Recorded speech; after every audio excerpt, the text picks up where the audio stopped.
What's up, everyone? The pen photographer here. The ADD is in the house. We just started setting it up. We got the profile set up. I got the video profile set up. And I'm going to show you how I set up my Canon ADD. But if you've never been to this channel, we talk about photography, tech, real life situations, what's going on right now due to this pandemic at the time of this video. So please do subscribe, like, and share the content, and leave your thoughts down in the comments below. Let's get started.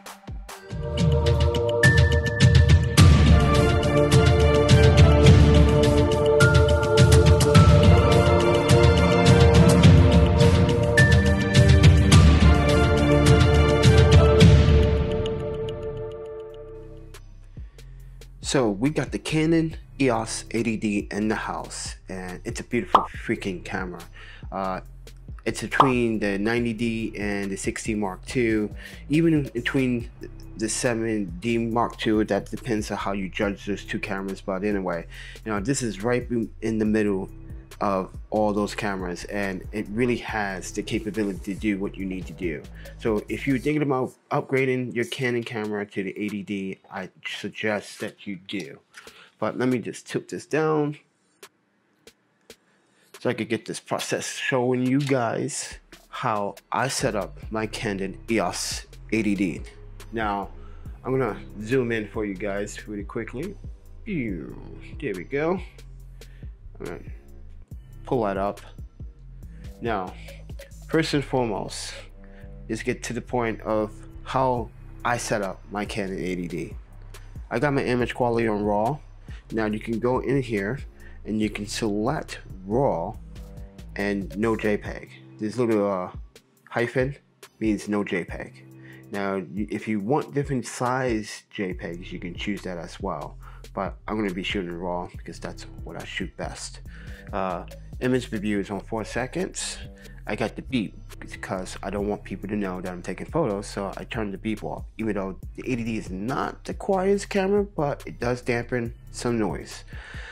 The shutter without a card is important. I turn it off, so if I do not have a card in there, the camera will tell me. So that's a good option you may want to think about keeping off. But anyway, the exposure compensation, if you want to actually change that, you can. I did not. White balance, I didn't mess with that at all. I did not mess with ISO. Now, picture profiles. This is where we're going to get very interested with the ISO profiles. So I set up my own profiles. But I'm going to show you the profiles. And by the way, this touchscreen is amazing. Whoa. So much better.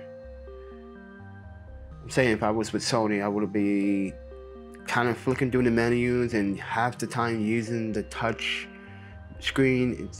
If you're going to make the touch screen, make it full functionality. That's what we want, photographers. Am I right? But anyway, so I didn't touch any of these auto, standard, portraits, landscapes, fine details, and neutral. But what I did was go down to the user defined profiles 1, 2, and 3. Now 1 is my movie settings. Define 2 is actually like my portrait settings. Define 3 is like my city landscape, and I change that based on what I'm shooting. So these are my profiles. These are the main 3 profiles I'm currently using. So if you go and press info detail settings, you can see here that my sharpness and my strength, pay attention, that's down to 0. My contrast is also down to 0. My saturation is down to -1. So, or if you're looking at this, -3. So basically it's going backwards. But anyway, my skin color tone is +1 for a reason. And I'm not sure you guys can see that, but it's +1 for a number of good reasons, because I still want to accomplish natural skin tones when shooting video, so that's important. And define user 2, we go in here, sharpness, strength. You can see that I got it down to about -1 there. Contrast is down -2. Saturation is down -2. color tone still +1 for the portraits, just like for the video. Now this is where I shoot landscapes and long exposure, etc. I just would vary based on how I'm shooting. So before I go out and shoot, I will set up this profile in a different way and then revert it back to the way I think I'm going to shoot something else, like architecture design or something. But anyway, this is down -2, -1, -2, -2 saturation. Yeah, but basic minor adjustments to this one. And I'm shooting raw, and you guys are probably saying, well, does this affect the raw? In my Canon it does. So, and okay, and next thing I did was turn on movie servo tracking, AF. So that's enable. AF method is on tracking. Set a flex. Oops. I do not use the flex zone autofocus. I do not use this one either with the square box. I use this one. I got the movie recorded at 30 frames a second at IPB at MP4. I could do this in MOV, but MOV brings up a lot of files, and I don't have the flexibility with MOV. And plus I'm using Adobe Premiere, so disable everything else. Basically, everything else is disabled. Now, this is optional. You may want to, keep this on, but the grid, I just turn off completely. That's it. That's just my preference, but you may have a different idea. Let's see here.